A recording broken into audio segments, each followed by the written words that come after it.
Mamie belle, la moustache et la capucha. Sito patamilo, milata katiki punetika. Sito patamilo, milata katiki punetika. Sito patamilo, milata katiki punetika. Sito patamilo, milata katiki takatiki. Sito patamilo, milata katiki punetika. Sito patamilo, milata katiki punetika. Sito patamilo, milata katiki punetika. Mamie belle, la moustache et la capucha. What's going on? This is your man John Fortune, your host of the Frustrated Fan Sports Show, and today I'm going to talk about your DC Defenders downing the Seattle Sea Dragons 22-18 in the first XFL. In the first XFL game in Washington since the pandemic 2 years ago. So this was some really good football. Not only that, we saw that there's NFL level coaching going on in the XFL, which is a very good thing. Again, they are missing some stars, but the thing that happens is that during the first several games, it's more about trying your best to not be like, oh, I remember him, oh, I remember him, I remember him, I remember him, because that was like what was going on during the first quarter. But after that, we started to see that NFL level of coaching matter. Greg Williams is a defensive coordinator in Washington. It's just with the wrong team. But what we saw is what we've been talking about with why we've always wanted Greg Williams back here. We saw an attacking defense, a defense that knows what to do, and more than likely the DC Defenders will in fact have the #1 defense in the XFL. It was impressive. It was absolutely impressive. That defense at the end of the night, their stats was 2 sacks, 2 interceptions, 1 interception return for a touchdown, and a fumble recovery that sealed the game. So again, we're talking about where the DC Defenders will in fact have the #1 defense once the season is over, because again, Greg Williams is managing that team. Not only that, what we saw is a head coach in Reggie Barlow, who I think that if I can remember, I think he was a linebacker with the Broncos. I think it was the Broncos, and probably I think it might have been the Saints or Atlanta, one of the two. But I think that was the case. But he had no fear in picking up coaches that he felt was very good, or that would be very good, because he's focused on winning and not focused on helping his buddies. Another example of that, his special teams and linebackers coach is Jamie Sharper. And for a lot of Maryland people who know Jamie Sharper, he was a very good linebacker, not only in college but also in the NFL. In fact, he was a part of that first Ravens, very good Ravens defense, because I think he came the year before or 2 years before Ray Lewis, the Ray Lewis group. No, in fact, I think he came in, I think he was drafted the exact same year. I could be wrong. I think he might have been drafted the same year as Jonathan Ogden. I could be wrong about that, but I remember he was one of the Ravens' very early picks. But it was him, and it was him and Michael Boulware, and I think Ray Lewis ended up coming in and all that. So that was that year that the Ravens had that really nasty linebacking core.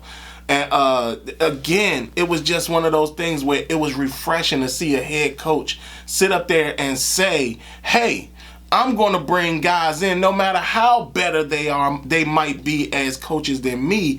I'm going to bring the best guys in, because at the end of the day, I want to win. I'm not focusing on anything else. I want to win, and I want to be the guy that everybody's talking about. And Greg Williams is showing that, hey, I shouldn't even be coaching in the XFL, but guess what? The fact that I am, I'm going to show all NFL teams what they're missing out on, especially those NFL teams whose defenses aren't doing well. And man, like I said, Greg Williams did not pull any punches. He did a fantastic job with that DC Defenders team. And like I said, it is very impressive what we're going to see. Again, like I said, there was the point where you were going through certain things. There was stuff that I actually liked about the XFL, something I talked about the previous time where I talked about, some of these little one tier down leagues. If they had certain players or did certain things, that they will be on the cusp of being something special for pro football. Prime example, the DC Defenders got D'Eriq King. They also got Jordan Ta'amu. The offense looked completely different when D'Eriq King came in. Not only that, that's the style of football I wanted to see in the XFL. They still need a lot of star power. On the defensive side, one of the people that was on there, Francis Bernard, was a guy I evaluated back in 2019. Back then, I said that he was very good in coverage, but his problem was that he wasn't a come down and tackle type of guy. He wasn't a thumper, and clearly he's developed over some time. But you see that there's still places where he needs to get better. But I think that he will be better as he gets more accustomed to the Greg Williams style of defense. And not only that, you also see that Greg Williams is, for some reason, every time he gets on a team, he has no problem with his defensive guys being on the same page. Now, I know y'all might make jokes about payola and all that type of stuff, but I don't think that that's part of his MO anymore. I think that he understands that at the end of the day, he knows how to call defenses. And he knows how to get his players motivated to play in his style of defense, which to me seems less complicated than old Jack's defense. But hey, we'll see how that goes. But again, I thought it was great football. We saw Ben DiNucci on the other side. We saw Jim Haslett as the head coach of the Seattle Sea Dragons. So, I mean, again, to get NFL level quality coaching in the one tier down pro football is actually really, really good, really, really refreshing. Again, the innovation is still there. The kickoffs, still pretty weird, but I understand it. It's a safety thing. Not only that, there's gonna be somebody who breaks one day, because that the way they block it and everything, somebody's gonna break one. And once they do, it's gonna be over. There was some guys in the XFL that I saw not only on Saturday but on Sunday. I'm actually surprised that they're in the XFL. Josh Gordon caught a touchdown yesterday against the Defenders. Josh Gordon was a big player in the XFL. Hakeem Butler on Saturday. That was a guy I evaluated. Again, you see what his size does and how his size matters. I mean, the guy is 6'6". I mean, so again, I don't think he got his fair shake in the NFL, because it doesn't seem like because he was drafted by the Arizona Cardinals. And at the time that he got drafted, they also made the trade for DeAndre Hopkins. So I don't think he ever got his full benefit of being developed in the NFL, but he's getting his opportunity in the XFL. And like I said, the football, I mean, it was really good. The Rock showed up at every game, which is impressive for. He's the owner of the XFL, but I guess he's also the commissioner, him and his ex-wife. So again, I just thought it was great football. I ain't gonna say great. I thought it was really good football.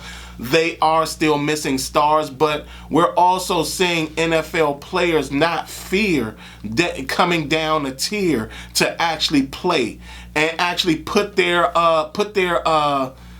skills and their talent on display. So again, I was very impressed. AJ McCarron was one of the quarterbacks. Paxton Lynch, who to me still doesn't look like he's getting it as a quarterback. But we saw some stuff, and I was absolutely impressed. I will be bringing you Defenders coverage. Again, DC Defenders downs the Seattle Sea Dragons 22-18 in the in its first DC game since the prior to the pandemic. So, oh man, it was actually good. It actually felt good to be getting a different style of football for once. And like I said, I absolutely enjoyed it. For some of y'all, I know you're only NFL fans, but I will say, you know, I don't think there's a problem with looking at the XFL. It's still entertaining. It's still pretty good.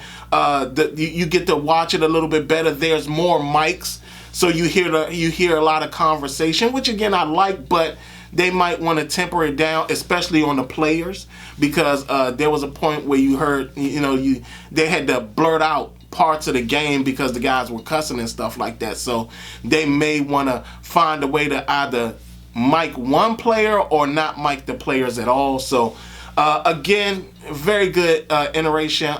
Dean Blandino was the officiator over a lot of the games, and he has his team, and again he does a really good job with pointing out certain things. So like I said, XFL, it was a very good game. It was a back and forth game, came down to the last seconds of the game. The Seattle Sea Dragons was threatening the DC Defenders on it was 22-18. They were threatening the DC Defenders, and the staple of Greg Williams' defense is getting to the ball, and that's what happened. They sealed the game with, I think, like 23 seconds left, and basically got the win. So hands up to the DC Defenders. Great job. Fantastic job by Greg Williams, their defensive coordinator. Fantastic job by their head coach, Reggie Barlow. Again, we're going to see some really good football for them. And like I said, this is a bold prediction, but it's a prediction that I feel very good about. The DC Defenders will have the #1 defense in the whole XFL. So y'all tell me what y'all think. Did y'all enjoy the first several games of the XFL, the games on Saturday and the games on Sunday? And who are you looking to when it comes to either the player of the XFL, who may become the XFL MVP? We can't really predict who's going to be in the championship down the line, but again, who do y'all like so far? Who is your favorite team? Other than that, this has been your man John Fortune, and this has been the Frustrated Fan Sports Show.